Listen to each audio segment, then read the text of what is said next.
Hi, I'm Bran, and I love werewolf Christmas movies. I'm Dan, and I despise werewolf Christmas movies. I'm Alonso, and I'm sorry, I was here for the werewolf bar mitzvah, and this... Deck the Hallmark podcast. Deck the Hallmark, it's his podcast. Brandon and friends host his podcast. We hope you like this jolly podcast.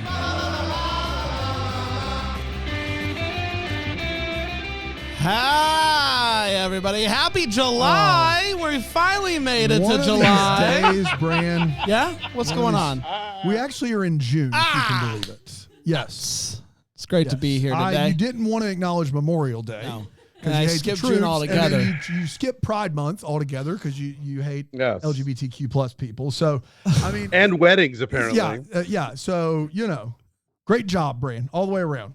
Really classy on your part. I have a chat group on my phone that, for some reason, every year it's a competition to see who can be the first person to post when it becomes June. Do you know the Prince song "Sign of the Times"? Yes. Can't say that I do.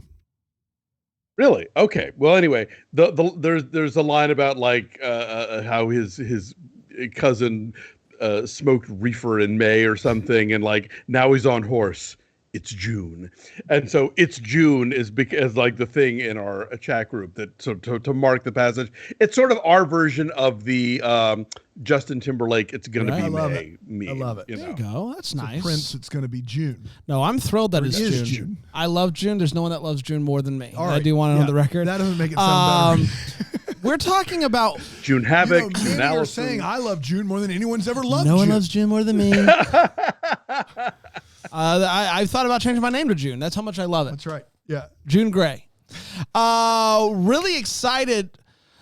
Today we're talking about Werewolf Santa. Werewolf Santa. Can I call you Junebug? Yeah, you can. Werewolf Santa is what we're talking about today, and why drag it out any longer? It originally premiered on August 25th. Christmas Eve car orgy. Let's 2023 at FrightFest London. This movie premiered at FrightFest London. How about that? And it was a fright. It was a fright. And it went a little something like this. We're dropped into the videos of a YouTuber named Lucy. Her channel is called Monster Hunters, and she's not good at it. She does not find monsters. And she just kind of sits there and talks about how there's not monsters. That is until Christmas Eve of 2018. Suddenly, it cuts to a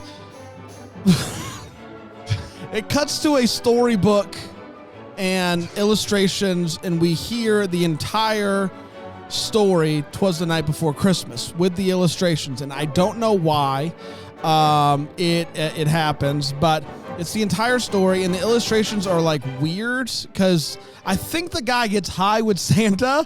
I'm not entirely sure. A little puff puff pass situation with Santa Claus, and it all ends with, you know it, "Merry Christmas to all and to all a good night," until it all went. There's some explicits there, but crazy is what they're trying to say. Yes. They tell the whole story just to let us know, and then it all went crazy. Here's that story of it going crazy. So Santa's puff puff passed, as you know. So back to 2018, Lucy and Dustin are driving home for Christmas, and Dustin is filming everything for better or worse, mainly for worse, especially when they get to her mom's house. It is a mess. They can't handle this anymore, so they go outside to smoke a little something. And as they're talking, this guy runs out of the woods, all bloody, and collapses. He has a big claw gash on the top of his head. They go into the woods and to see if they can see anything. She's a monster hunter. Yep. And so she goes into the woods to see if she can see anything, and they don't find anything, but they keep hanging out in the woods, as you do, and they stumble upon Santa taking a wee. He's taking a wee. I'm British. As they say. Taking a wee. FrightFest. Just then, they see something tackle Santa and then start attacking him. This thing then scurries off. They go to check on Santa. His intestines are hanging out of his stomach, and he says that he wants to try to stand up. And when he does, he says in a scary voice, "No pain at all." That's their cue. They run off, realizing that Santa is now Werewolf Santa. Thank you. Merry Christmas. They That's a whole bunch of Bramble Jam podcast. They decide that they want to try to stop him. When they see him about to go into someone's house, they go inside to record him coming down the chimney. They catch it on video and then they run off. They do nothing about it. They decide that they need to stop the werewolf. So while they're out and about, they come across a group of folks doing the dirty on top of a car. Christmas Eve car orgy. Thank you, Dano. Don't worry, though. Werewolf Santa is not about that life. And he goes and he takes them all out. Christmas Eve car orgy murder. Let's go. Thank you. It takes longer than you would expect, but they eventually track him down and they shoot him. But not before Santa takes a bite out of her dad. Yeah. Her dad's a part of this story as well. And Dad convinces her. Teach her how to use a gun. That's right. Dad convinces her to shoot him and kill him because he's turning into a werewolf. You can tell by his hands. The glove he's wearing to showcase werewolf. After that, Santa then pops back up and he's good to go. He's back to normal. No, like suits pristine, no problem. They save the day. Yay. The movie ends with friends hanging out again, I believe next Christmas, and they end up seeing Santa get abducted by aliens. And that, my friends, was Werewolf Santa. We did it. Alonso, it seems like you're still scared. Seems like it.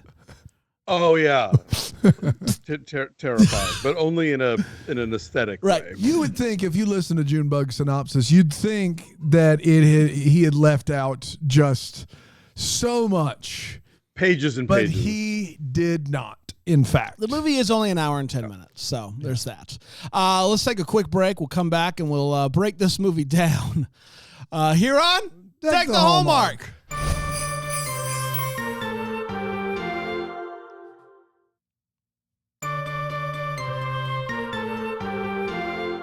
Welcome back, everybody. We are going to analyze Werewolf Santa in a way that I'm going to go out on a limb and say no one else in the world has. If you want to hear analysis on this movie, we are your exclusive access.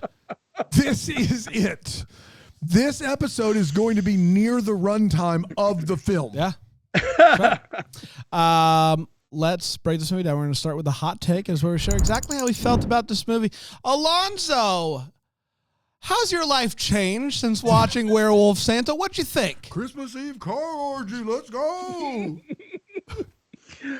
You keep referring to this as a movie. And I'm not sure that it is one. It is, like you said, 70 minutes, and that's including the entire recitation of "'Twas the Night Before Christmas" by Joe Bob Briggs. Yeah, this just feels like a lark, like just like somebody one afternoon and their phone, and they thought, well, this will be funny. And it's I don't know even what to say about this thing. It is hot nothing. There's no structure to it. There's no words fail me. Really, this is a non-entity of a film. Yes, it's not good. I do think that there was an attempt. There was an attempt to do something. Like, they rented out a snow machine and had it going occasionally, and there were some interesting light choices, and I'm trying, man. It is not good. It makes no sense. The first 5 minutes of this movie, you won't last. You won't last. we would have turned it off if we could have. It was weird and not in a fun way. I don't mind weird. I don't mind, like bad horror. Like I can deal with it, but this was not fun, weird, and it was not good horror or bad horror. It was not horror. So, it was a group of pals that got together with their iPhone and said, "Let's give this a whirl. Let's give it a whirl." And that snow machine is a snow machine the way this movie is a movie. Yeah, sure. Suds machine. Yeah. I think. Well, I mean, if you've ever been around, like if you've ever seen one of those at like a thing, it is like it is. Yes. It is that is what it is. So they could like to that point, like they could have just done digital snow, and should they have? Yes. But they. I mean, look, I've seen one of those babies in action, like at Disneyland or whatever. And if the snow comes out the way it does in this movie, then you reset it. Reset it. Yeah. There was an attempt, I guess. Dan? Yeah, for those of you who are regular listeners to the podcast, those of you who aren't just jumping in for Werewolf Santa because you needed to hear our thoughts, I am one to hyperbole, I guess. I'm one for hyperbole. I tend to exaggerate from time to time. This is my least favorite thing I've ever watched for this podcast, without question. And I can't believe a movie called Werewolf Santa is the thing that I've enjoyed the least. Why? Well, what really wasn't mentioned specifically in the synopsis, although you did say it, is this is a found footage movie. Oh, yeah. So the whole movie is shaky cam. So one, if you're going to do that and you're not Blair Witch or something, you really have to, it's harder to do that. It's not easier to do that. It's harder to do that. No care is given to that whatsoever. None. It is virtually impossible to watch. It is so short, yet feels so very long. It has I still am not sure what happened. I just know that if I was supposed to do this for my job, I couldn't do it. It's not a movie. I also am not a huge partaker in recreational drugs, but I can imagine that those making this film were, and I can also imagine that on the job. Yes. If this may be the reason to try it out. I just don't like, does it get better if you just go on a full acid trip? I don't know. But this movie is not interesting enough to be experimental, and it's not good enough to be called a movie. It's just, I'm going to give them a lot of credit. It's 58 minutes of footage packaged in a 75-minute movie about nothing. Yes. It was awful. It was awful in a way that made me feel bad about what I'd said about other movies. It was just terrible. And I wish I was more lighthearted about it, but I'm not. Kids don't do drugs. Don't do drugs. No. And the movie is also just like I said it last week. Don't watch it, but it's like it's crass for no reason at times. Like it none of the like crassness makes any sense, and it's just like sometimes they say something, and it's like why this Christmas Eve car orgy, which we'll talk about in the Wait What, had no reason to exist. No, zero logical explanation, especially as to since why it's it is snowing happening. outside. I don't know if you've heard. Yeah, it's snowing outside. What better time? Let's get to all the fields. Alonso, so many fields. Okay, here's what I got. I had Joe Bob Briggs field. Joe Bob Briggs in a cartoon version comes out and reads. Who is Joe Bob Briggs? Okay, well, Joe Bob Briggs is a creation of a writer named John Bloom, who I have met a few times over the years. He went to Vanderbilt. He was a Grantland Rice scholar. He was a sports writer.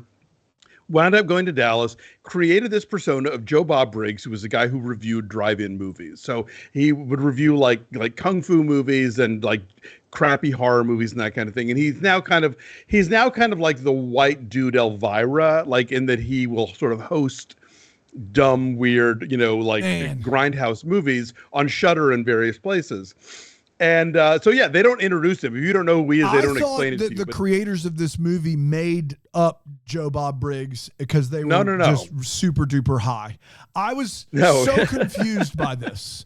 Joe Bob Briggs introduces Werewolf Santa. I had no idea what was going on. Yeah, he's been around for decades, and John Bloom has been very kind to me over the years. Like, you know, early on, he took me out to lunch to talk about like how journalism works. And my first year doing the film festival in Dallas, Joe Bob came and like hosted our midnight movie series. So like, it was nice to see him, you know, because I have warm feelings toward him. Not that the movie explains him to people who don't already know who he is. And then that part ends, and then we're stuck with the movie, and there were no more feels. Do you know like why he would have said yes to that?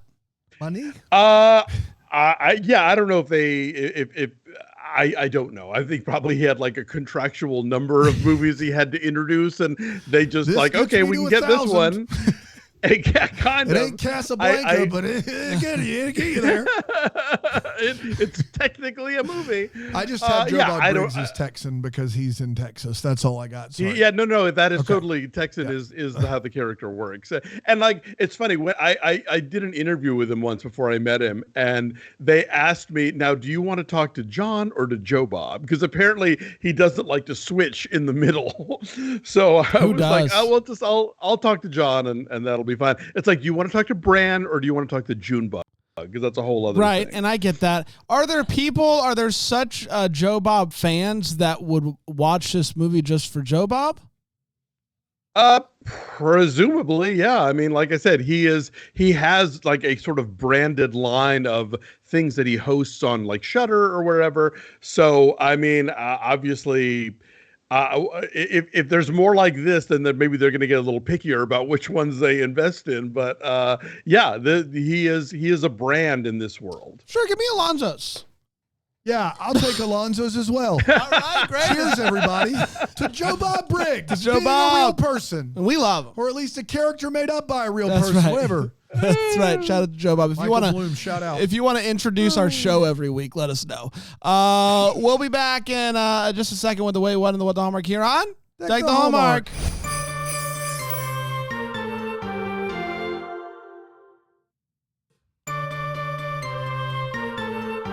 Welcome back, everybody. We're talking about Werewolf Santa. This movie's airtight. Airtime? Best part about this movie is the poster, which looks nothing like the movie at all. Nothing. And can you blame them? Fair. Let's get to the wait whats. Alonso, anything in this movie make you go wait what? Oh golly, let's see. Well, first of all, just as a larger sort of observation, there is this interesting like Christmas horror kind of overlap. You know, Ron Oliver comes from the world of horror and winds up doing Christmas. You know, Tibor Takash has done a lot of Hallmark movies, but he made that movie The Gate. You know, Michael Verratti. There's a lot of people who you know, straddle those two genres, and they have a lot in common in terms of like, you know, you have to deliver what the audience wants and you have to do it on a budget, you know, and so I can see how those things go hand in hand. And there are certainly great Christmas themed horror movies over the years, your Gremlins, your Black Christmases, whatnot. But this thing is neither. Yeah. It's not scary. It's barely a Christmas movie. And it's just, like I said, is it even a movie? I don't even know. You've got some very strong sister action happening between the ostensible mother and daughter in this movie. Oh my gosh, yeah. In terms of like their relative years of birth, like they do not seem like they are of different generations. Right. That's just a weird choice. I wrote down school play makeup. Like that, the level of makeup in this movie is like literally, you know, okay, you're going to play the grandfather in this. I'm going to draw some lines on your face and throw some talcum powder in your hair. The aforementioned snow machine. I mean, that is a dishwashing liquid commercial. What we get, just gosh. these big chunks of like scrubbing bubbles here. It's not even remotely trying to wing it. And again, was there a second take on anything? Apparently not. I guess somehow that was going to violate the whole found footage thing. And then, as though this movie weren't generally cruddy looking enough, you get these intertitles that look like the one that comes free with your computer, where if you don't buy any other typefaces, it's just, this is, if this movie is consistent in any way, it is in its shoddiness. Put that on the DVD box. That's right. That's right. So they're towards the beginning of this movie, they're driving down the road and they're listening to Christmas music. And if you listen closely enough, it sounds like they are playing Jingle Bells by Bing Crosby and the Andrews Sisters. And I don't believe they got the proper rights to that song. There's no way. I'm going to go out on a limb and say that this is a ask forgiveness and not permission situation with the Bing Crosby estate. They're all sitting around storyboarding. You think we can just use Bing and ask forgiveness? Yeah. Let's do it. Let's do it. When they first see the person come out of the woods and fall down, they go and look at him, and she says that this person has so much blood, but not in a convincing way. She says it like, so much blood. Is it? Do you see that much blood all the time? Because you seem very not even remotely shaken by the amount of blood that you are seeing. There's so much blood there. Yay for me. I love it when it happens. Santa. Were you Mario? Yay for me. Yay for me. Santa. Mario time. Let's talk about Santa really quick. Santa, his sleigh is cardboard. It's cardboard. And I'm not it's not like I'm not saying it's like cardboard. No. This sleigh is literally made out of cardboard. So that's fun. The guts, the intestines were just like really weird. Like you mentioned while we were watching it that go ahead. You say it. Well, I got you go ahead, because that was my last one. First of all, this movie has one set of fake intestines, and they are using the heck out of it. That's first of all. I'm not saying it's giving me church Halloween haunted house. I cannot tell you. Yeah, Judgment House. Yeah, say it right, Alonso. It's Judgment House. This is the scene. No, where you. I grew up Papist, so okay, we had a legit haunted house. We didn't have to. You guys didn't do the Hell House thing. Hate that for you. No. Actually, it's probably better. I'm not saying all intestines look alike or don't. I'm not saying that. I'm just saying they have one set of intestines, and everyone who's dead has it on top of them. And there is one character who has his intestines on top of him, and he's still wearing a T-shirt on underneath him. So you can see that the shirt is still on under his intestines. And at the wrap party, they grilled those intestines and served them with a nice mash. Of course. Listen, I don't. If you got kids, once again, maybe not the episode for you. Don't watch the movie, but maybe we're too sit late a for few that. plays out here for the children. Why is everyone having sex on this car? I said orgy. It's not like there's one couple having sex on the roof of the car, and there's one couple having sex on the trunk of the car. We don't know if they know each other. We don't know the backstory here. We don't know. Yeah, we don't. They may have seen them on the roof and go, that looks fun. We just know that two couples both decided in a sea of forests that they're going to both have sex on top of the same car. All right, let me try and work out what the movie contextualizes this as. So the dad is like the local constable or policeman or whatever. Yes. And he talks about people are dogging in the woods. And everyone's like, well, what is that? And apparently it's like they get some pleasure out of public coupling in this forest on a car. Okay, and the car is where I'm. That's the joke. That's the sticking point for me. No pun intended. The car is the problem. It is you public. Okay, you get some sort of like Christmas Eve public sex. All right, get it. I get it. I understand. But they both have to be next to each other on a car. That was the part that I was like, listen, man, whatever works for you. But also it's December in England, but that's a whole other. Is it snowing or is it not snowing? The hoods and trunks of cars are notoriously like comfortable. It is a move. And That's erotic. right. Yes, yeah. that's right. That's right. Maybe let's move it into the It is car for actually- tonight since it's snowing. Let's move it in. It's a new way to look at the phrase "hands on a hard body," is what it is. I had a new appreciation for Cronenberg's Crash. Yeah, there it I'll is. say Of that course. much. Yes. Yeah. The Academy Award Best Picture winner. No, I know. It was just a joke. So yeah, that's going on. They're using the heck out of a suds machine. I've never seen. They're not even trying. I know we've said it. They're not even trying. There are just soap suds everywhere. Yeah. Why do it? There is a wide shot where you see the rest of the area and then the one spot where snow is falling. And so it's like there's no snow in 75% of the frame. And it's landing on people in clumps, like in their good. hair. Yeah. I also saw somebody in the chat say car hoods are warm when you shut them off. You're right. They're on the roof of the car. Yeah. Chatter. Yeah. And they're not on the hood of the boot car. They're on where the there's roof. no motor. Yeah. It's an abandoned car. So super duper for them. Yeah, but you heathens in the chat, you keep defending the Yeah. car sex folks. What a move there.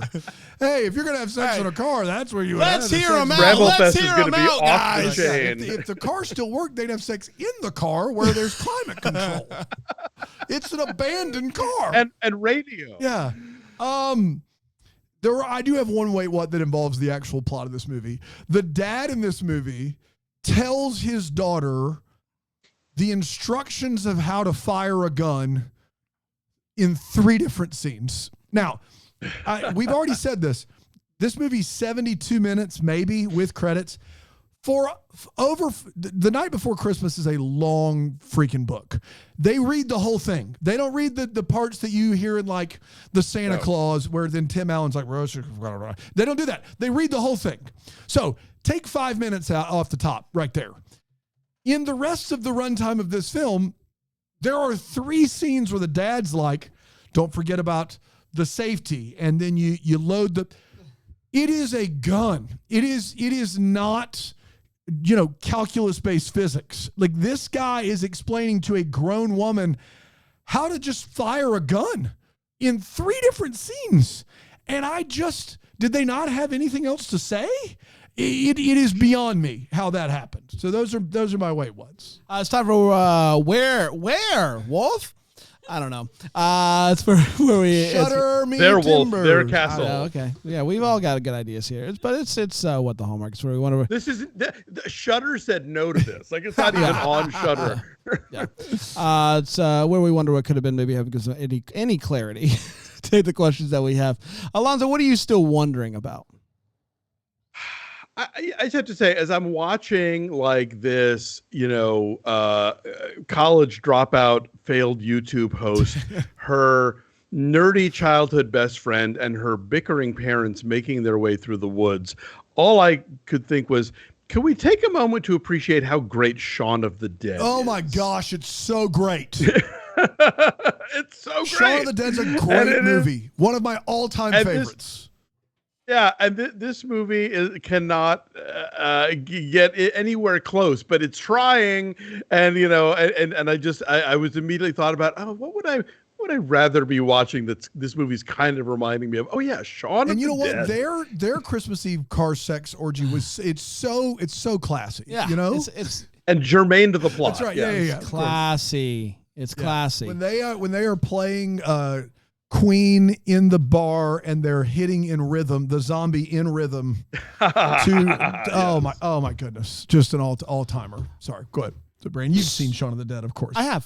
Really? Yeah, I have. You're not a fan? It's fine. Yeah. Oh, yeah. how dare you? But I was also like a freshman in high school maybe when I saw it, so I didn't appreciate it as much as maybe I should have. So this woman in this movie is a YouTuber. And you got to do a lot of work to figure that out, because for some reason in the version that we watched, they do the thing. Oh, yeah. They do the thing where she's talking, and then if you've ever watched a YouTube video, lots of times it'll pop up and be like subscribe, and it'll have the little YouTube logo and the subscribe button and the thing. For some reason, it's blurred out when you watch this on demand, and so. what that means, I'm assuming, is that they didn't there's something about that pop-up that they didn't have the rights to. That's why most people make fake names. Like instead of YouTube, it would be like CTV or something. Yeah, so they didn't do that.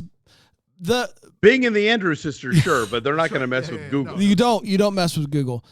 My bigger takeaway here is the fact that they had to blur it shows me that somebody lost the file to be able to edit the movie, where they could just take it out. Yeah. So what they did is they put the finished product back in editing software and just said blur it out. Listen, I'm making some assumptions here, but we may be giving them more credit than they deserve. Who knows? Based on what I know, that would be the only explanation I could think of why it happened. But I would love to know the real story behind why this is blurred out when you watch it anywhere. Dano? Yeah, I also think somewhere along the way in this 65-minute masterpiece, that the filmmakers conflated werewolves and zombies. Because in the movie, if you get bitten by a werewolf, you become a werewolf, which I guess. But do you? But then the person that was bitten goes back to being normal. No, there's a whole complicated thing about like who the alpha is, basically. So is that why Santa can go back to normal, but... Yes, because they kill the alpha who turns out to be the dad, which means that the dad is training the daughter the entire movie to kill him because he knows that the only way to fix this is to have him be killed. How did he become the alpha? It's explained somewhere in there, but it all went by very quickly. I'm learning stuff new every day. I mean, that's all I got. I don't. Yeah, cool. No, I think you've got a pretty good handle on it. But still, the idea of getting bit by a werewolf makes you become a werewolf. Is that part of like werewolf lore?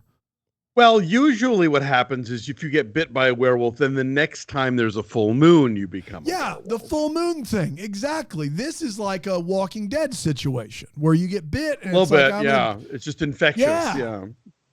But then you can still revert back as long as you weren't the alpha. Right. Okay. Or if the alpha gets killed, I don't know. Now, guys, next week. You okay? Now, I was hoping it was going to get better, but I'm not sure. You look a little distressed. Next week we're watching a movie called Santa's Second Wife.